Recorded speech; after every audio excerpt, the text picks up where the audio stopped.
उन्होंने अष्टपदी लिखी जिसमें कि 8 पद लिखे, 8 श्लोक।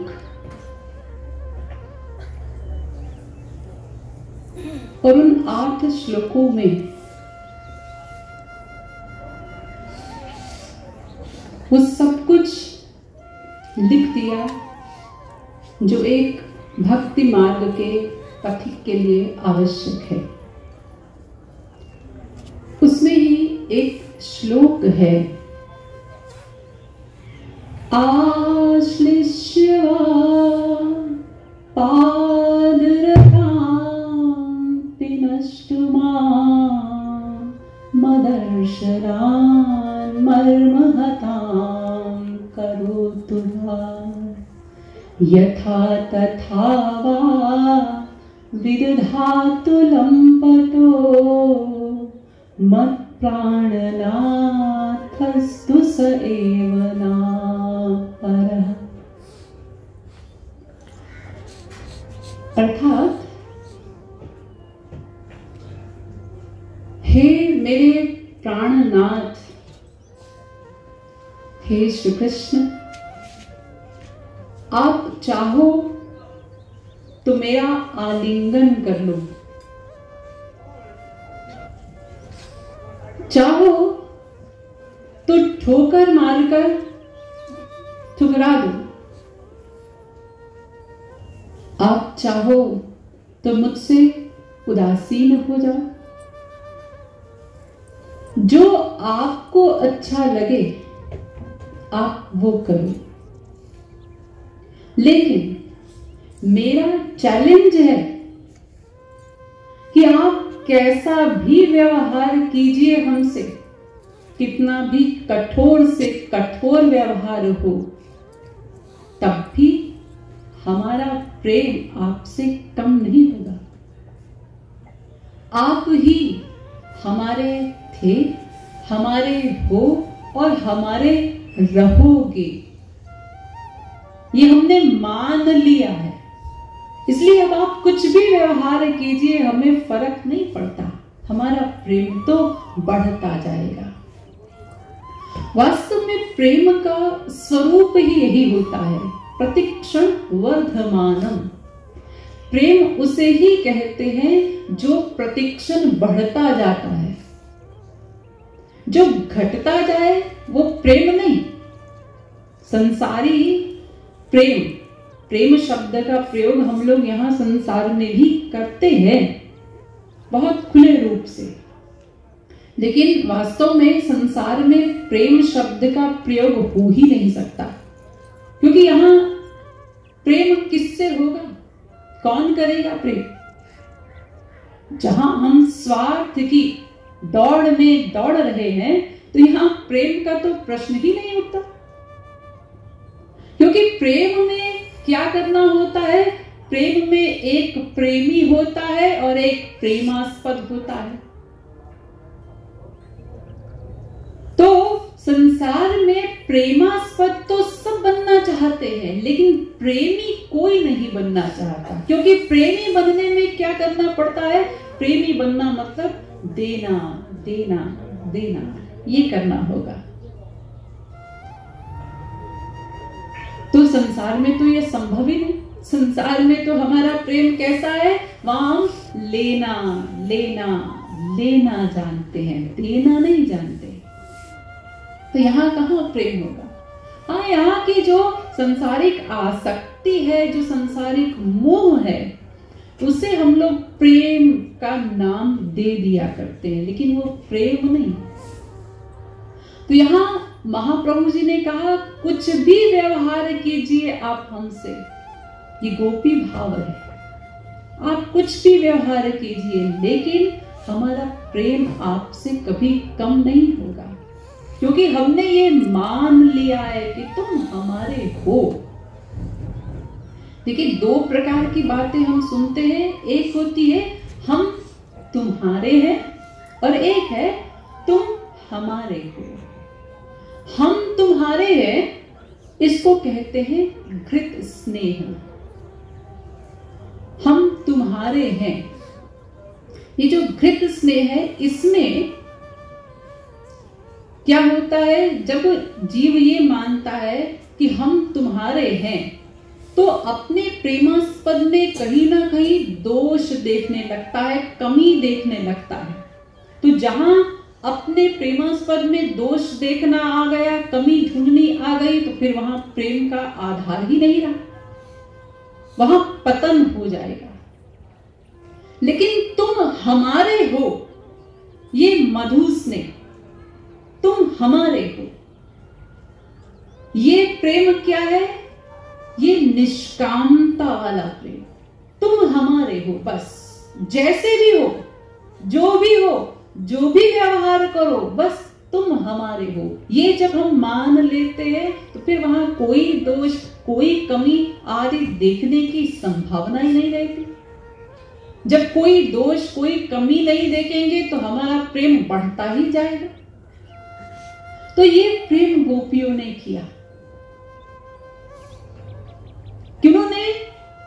निष्काम भाव से प्रेम किया। निष्काम भाव, अपने सुख की कोई गंध भी नहीं है उनके प्रेम में, ऐसा भाव। स्वसुख गंध लेश शून्य प्रेम, तत्सुख सुखित्वम, उनके सुख में ही सुखी होना, ये प्रेम किया उन्होंने। ऐसे प्रेम को हमें लक्ष्य बनाना है। ये गोपी प्रेम है, जिसको हम कहते हैं समर्था रति। और समर्था रति के उदाहरण एकमात्र गोपियां ही हुई हैं, और कोई नहीं हुआ। ये 3 प्रकार की रति बताई गई, साधारणी रति, समंजसा रति और समर्था रति। साधारणी रति में क्या होता है, जब कोई जीव भगवान से प्रेम करता है तो यानी वहां अपने सुख के लिए प्रेम करना है, तो ये साधारणी रति। और ये जैसे कुब्जा आदि ने प्रेम किया अपने सुख के लिए। और समंजसा रति यानी हमको भी सुख मिले और आपको भी सुख मिले, ऐसा प्रेम।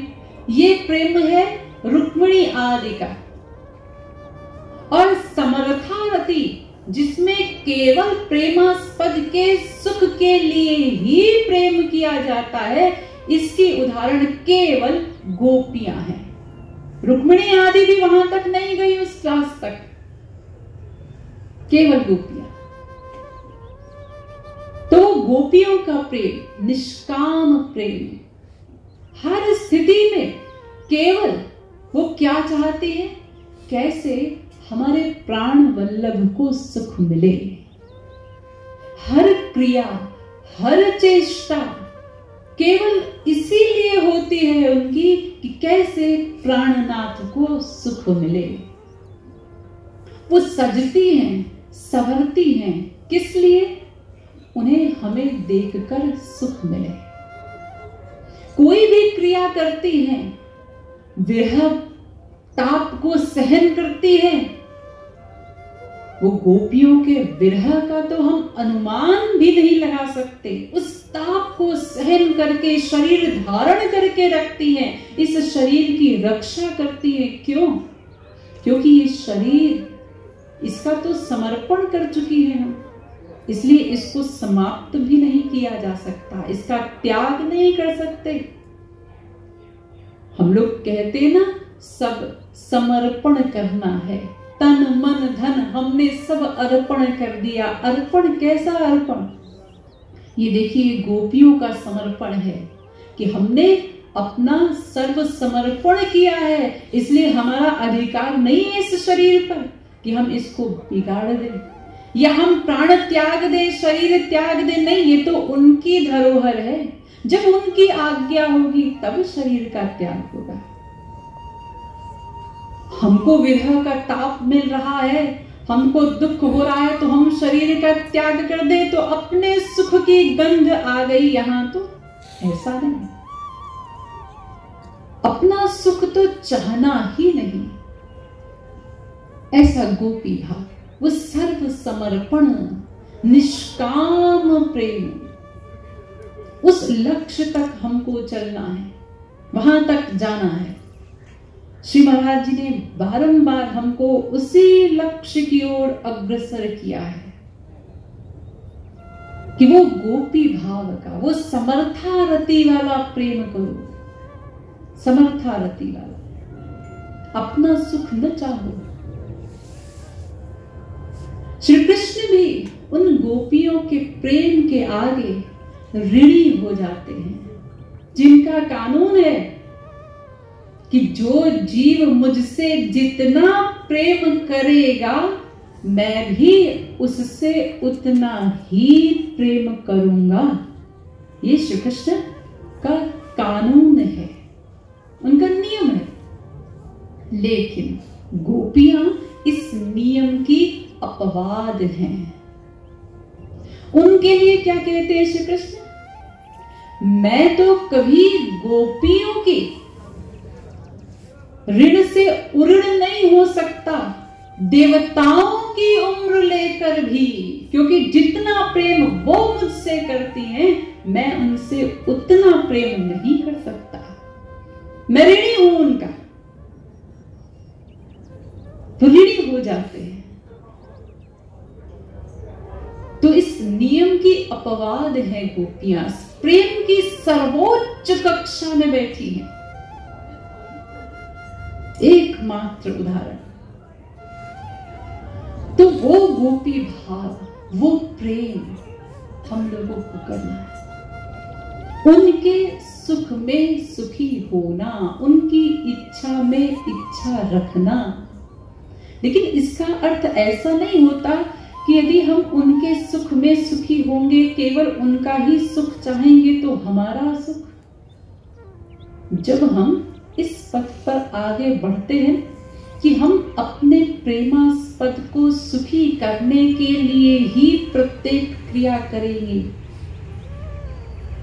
तो ऐसा नहीं है कि वो साधक, वो भक्त, वो सुखी नहीं होगा।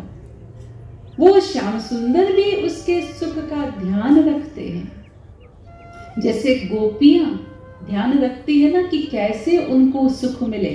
वो अपना सुख नहीं चाहती, ना ही उसके लिए कोई प्रयास करती हैं, लेकिन वो श्याम सुंदर प्रयास करते हैं कैसे उनको सुख मिले। बस उनका कार्य क्या है? हर चेष्टा, हर क्रिया बस हम उनके सुख के लिए करते जाएं, बाकी उन पे छोड़ दीजिए। वो अपने आप परम सुख तो वही देंगे ना हम।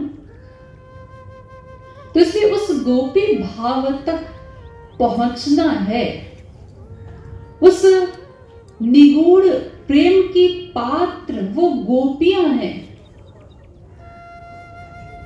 तो वहां तक हम कैसे पहुंचे? उस गोपी भाव तक, उस गोपी प्रेम की प्राप्ति कैसे हो, उस गोपी भाव की प्राप्ति कैसे हो?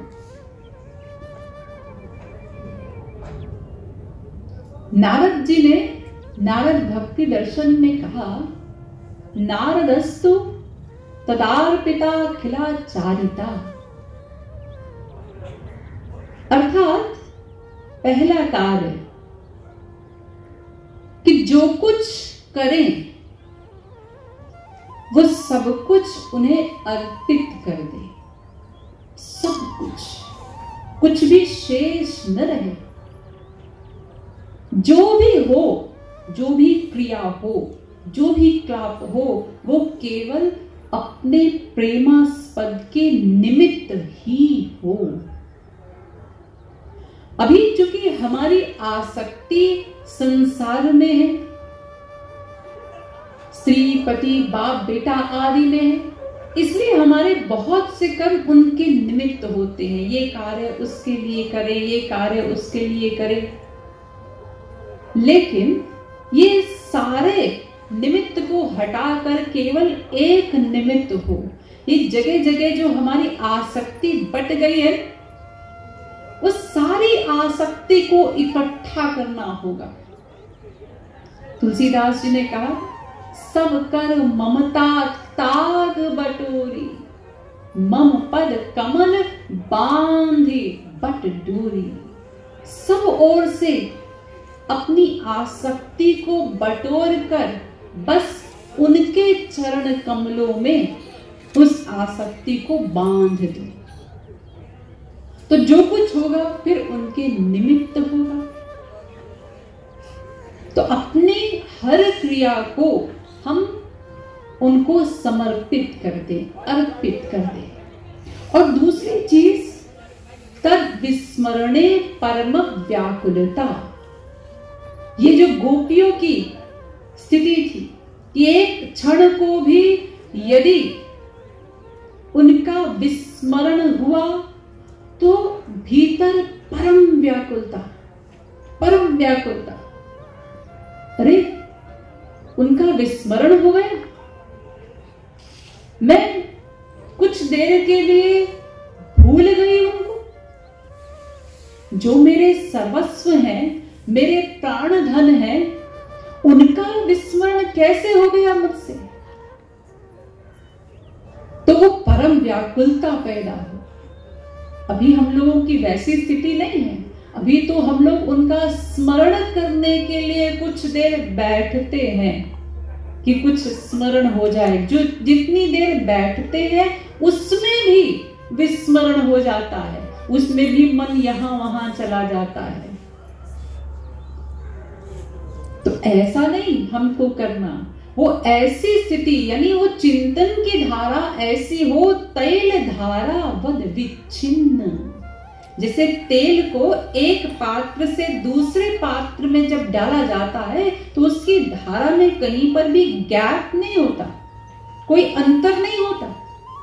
ऐसा चिंतन चाहिए, ऐसा स्मरण चाहिए। और वो चिंतन की धारा यदि एक क्षण को भी टूटी तो तुरंत व्याकुलता हो, अरे कैसे भूल गया। गोपियों की कैसी स्थिति है। एक गोपी वो जमुना जी के किनारे बैठी है ध्यान लगाकर। नारद जी पहुंचे, नारद जी ने देखा गोपी आंखें बंद करके बैठी है, उसकी आंख से आंसू बह रहे हैं। तो नारद जी ने सोचा ये ठाकुर जी का ध्यान कर रही है। तो जब उसका ध्यान भंग हुआ, उसने आंखें खोली तो नारद जी ने पूछा, अरे सखी क्या श्री कृष्ण का ध्यान कर रही थी। तो वो गोपी कहती, अरे चुप हो जा, नाम मत लेना उसका, मैं उसको भूल जाने के लिए ध्यान कर रही थी कि वो एक क्षण तो मेरे चित्त से निकले तो मैं कुछ और काम तो कर सकूं। वो एक क्षण को भी मेरे हृदय से निकलता ही नहीं, मैं उसे निकालने का ध्यान कर रही हूं। ऐसी देखिए ये कक्षा है उनकी, ये स्थिति है। तो ऐसी स्थिति पर कैसे पहुंचा जाएगा, वही परम व्याकुलता। और ये परम व्याकुलता, ये तदार्पिता, ये तभी होगा जब हम ये मान लेंगे तुम हमारे हो, तुम हमारे हो। ये दृढ़ विश्वास जिस दिन हो जाएगा, ये दोनों स्थितियां अपने आप प्राप्त हो जाएंगी। और जब ये दोनों चीजें प्राप्त हो जाएंगी तो फिर हम और तेजी से इस पथ पर आगे बढ़ जाएंगे। तो ये करना होगा हमें, ये गोपी भाव प्राप्त करना है। तो उसके लिए पहले से ही, इसलिए श्री महाराज जी ने देखिए हम लोगों को सीधे सीधे यही बताया कि वही लक्ष्य ऊंचा रखो, नीचा लक्ष्य नहीं रखना, सीधा ऊंचा लक्ष्य रख करके और उस लक्ष्य की ओर आगे बढ़ना है। वही उसी गोपी भाव को जब कोई प्राप्त करता है तो वही जीव महारास रस का अधिकारी बनता है। तो हमारा हमारा लक्ष्य तो उस महारास रस को प्राप्त करना, उसका अधिकारित्व प्राप्त करना है, और वो इसी गोपी भाव से ही संभव है, और कैसे भी प्राप्त नहीं होगा। और इस सब में सबसे अच्छी बात, सबसे बढ़िया बात यह है हम लोगों के सौभाग्य की, कि हमारे जो सद्गुरु हैं वो स्वयं गोपी भाव के महापुरुष, उन्होंने हमें सदा माधुर्य भाव की भक्ति के पथ पर ही चलाया। वही रस वो प्रदान कर रहे हैं। अपने जीवन काल में श्री महाराज जी ने हम लोगों को कितना रस प्रदान किया, तो वही हम लोगों के लिए सबसे अच्छी चीज है, क्योंकि तमाम क्लासेस के महापुरुष होते हैं, दास्य भाव के भी हुआ करते हैं, वात्सल्य भाव के भी होते हैं, सख्य भाव के भी होते हैं, लेकिन हमको सद्गुरु भी जो मिले वो भी उच्च कक्षा के सद्गुरु, और सद्गुरु भी वो भी केवल महापुरुष नहीं, वो स्वयं जो कि भक्ति योग रसावतार ही है। भक्ति योग रसावतार, भक्ति यानी स्वयं राधा रानी, और रस स्वयं श्री कृष्ण, तो भक्ति योग रसावतार यानी भक्ति और रस के मिलित स्वरूप है, राधा कृष्ण के मिलित स्वरूप है। तो बहुत सी ऐसी झलक तो हमें उनके सानिध्य से प्राप्त हुई, वो रस की कुछ छींटे तो उन्होंने हमें दिए हैं, तो बस उन्हीं का अवलंब लेकर और आगे बढ़ जाए। तो वो गोपी भाव को हमें अपना लक्ष्य बनाना है, कि उनके सुख में सुखी होना, सदा उनका सुख चाहना, निष्काम प्रेम, व्यापारी नहीं बनना, हमको व्यापार नहीं करना। हमें इस मार्ग में भी यदि व्यापारी बन गए तो क्या लाभ हो पाएगा? प्रेमी बनना है, प्रेमी, वही हमारे प्रेमास्पद हैं, हम प्रेमी हैं, हम उनसे प्रेम करें, और प्रेम में भाव हो सदा बस देने देने का भाव, सर्व समर्पण का भाव, सब कुछ अर्पण कर देना है उनको, तब उनको अपना बना पाएंगे, सब कुछ देकर। ऐसे नहीं वो हमारे बनेंगे, जब भीतर से सर्व समर्पण होगा तब वे हमारे बनेंगे सही मायने में। अभी तो हम बोलते हैं वे हमारे हैं, तुम हमारे हो, ऐसा बोलते हैं अभी, लेकिन उसमें 100% वो कंप्लीट नहीं हुआ। जब सर्व समर्पण हो जाएगा तब वो भाव पूर्ण होगा कि तुम हमारे हो, वो निष्काम भाव।